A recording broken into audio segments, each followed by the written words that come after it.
Kotoko. Welcome to the Nabila Show on Muftar Nabila Abdullah YouTube channel, your home of exclusivity. The last few days have been full of stories in the Ghanaian space in relation to the Court of Arbitration award on Otumfour Osei Tutu II versus the Ghana Football Association.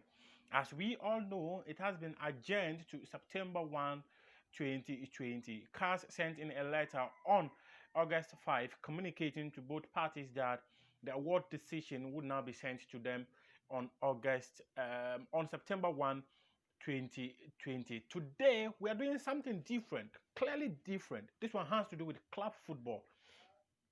One person who was interested in becoming the president of the Ghana Football Association is Nana Yaw Amponsah. Today, he's officially going to be unveiled as the chief executive officer of one of the biggest clubs in the country, one of the biggest clubs in the continent, the club of the 21st century, the record Ghana Premier League champions, Kumasi Asante Kotoko. Nana Yaw Amponsah has been appointed the chief executive officer of that club. He was the president of Phar Rangers. He started it from Division 3, got it to Division 2, got it to the Premier League. He's been able to put up some of the best infrastructure. He's been able to put up some of the best scouting material for Division 1 club. So the expectations are high. I am coming, like you always know, to bring you the background story of how we got here. The leadership of Kumasi Asante Kotoko, which we all know is spearheaded by His Majesty Otumfour Osei Tutu II. He is the owner of the club. He appointed Dr. Kwame Shea in 2016, November 2016, to lead the club. 3 years after his mandate ended, there was a renewal, but so many people have been added to the board. The board, as we speak, are 12 of them. Huge. Most of the revered people we have in the country, the revered businessmen we have in the country, are all on that board of Kumasi Asante Kotoko. When the board came into office, one thing they did was to dissolve the management team that was led by George Amoako, who was the chief executive officer. And then they proceeded to be on the lookout for a new man who will lead the club to achieve the glory days they are seeking for. So many names came up. George Amoako was on the list of people who were interested. There was also Frederick Achiampong, but the top on the list was Nana Yaw Amponsah. Nana Yaw Amponsah had come out with a wonderful manifesto in 2017 about his vision for Ghana football. Trust me, that manifesto probably is one of the most read manifestos anywhere, because he had come out long ago with his vision for Ghana football when Kwesi Nyantakyi was still the president of the Ghana Football Association.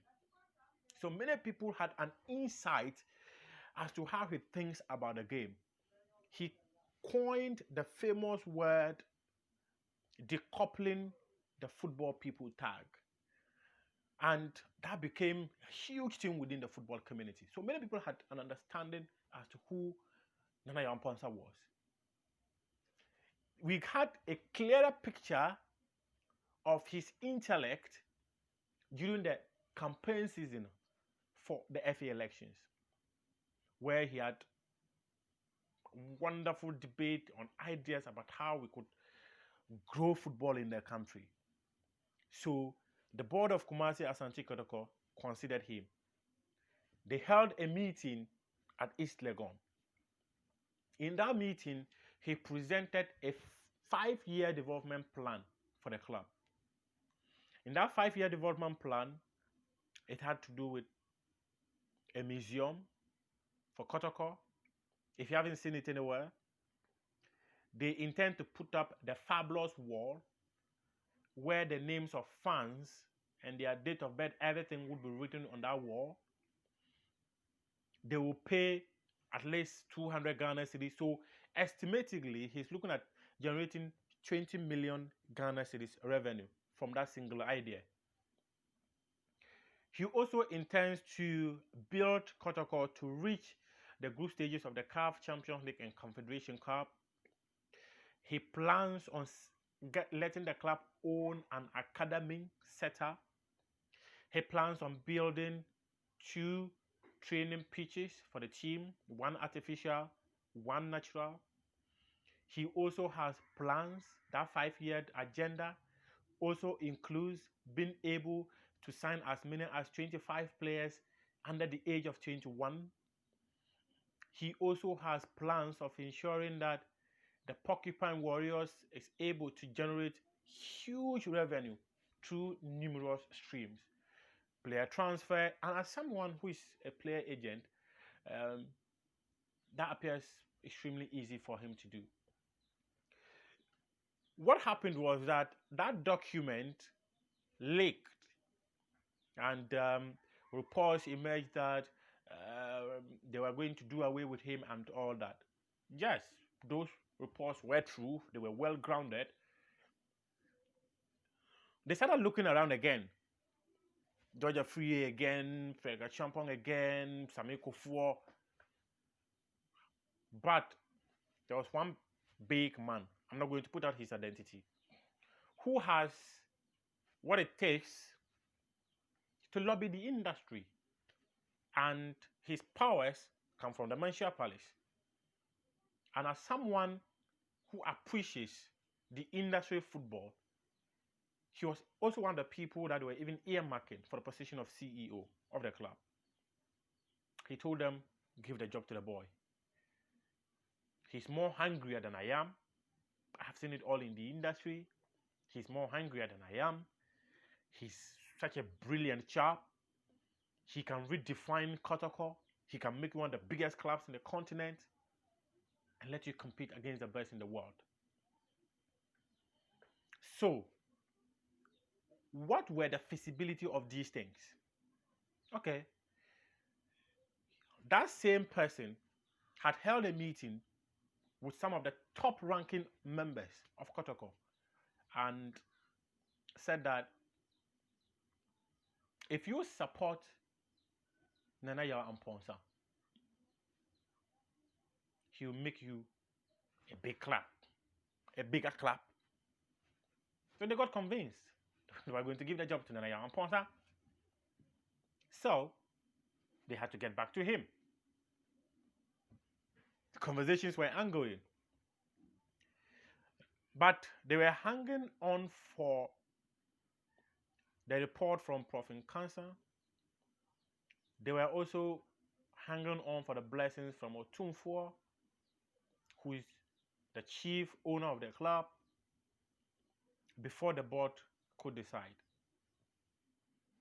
So, everything.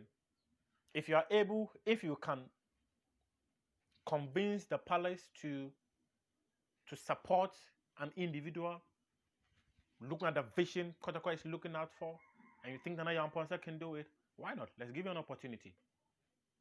Nana Yaw Amponsah will be given 3 years. When they give him the 3 years, though he has a 5-year development plan, that 3 years they're going to give him is renewable. So after the 3 years, if he's able to achieve part of the plans he wants to put in place, trust me, they'll give him the more years for him to achieve everything he wants to do. So that is how Nana Yaw Amponsah's name got back into the books, and now he's going to be appointed the Chief Executive Officer of Kumasi Asante Kotoko. He will be unveiled today, August 7, 2020. And let's wait and see what happens. Nana Yaw Amponsah can only succeed if he gets the support from the Manchester Palace. He can only succeed if he gets the support from the Kumasi media. He can only succeed if fans of the club throw their weight behind him. He can only succeed if his moves are not being questioned every now and then. If he has his own baby, which is Phar Rangers, he decided to hand it to someone and come and do you can think about it several ways. People say, oh, he wants to use that to build his political profile and all that. clearly understandable. But if Nana Yaw Amponsah is given the opportunity, Kotoko will be huge. Let's not forget what KK Sapon did. He was able to sign a deal with Sunderland. He was able to take Kotoko on tour in Europe. These are things Nana Yaw Amponsah wants to do. They are feasible. They are not rocket science. The only thing he needs is support and the willingness of the people within the Kotoko fraternity to invest. And with that, he will succeed. It's been a pleasure coming your way. I'm Muftau Nabila Abdullahi. Thanks very much for your company. This is your home of exclusivity.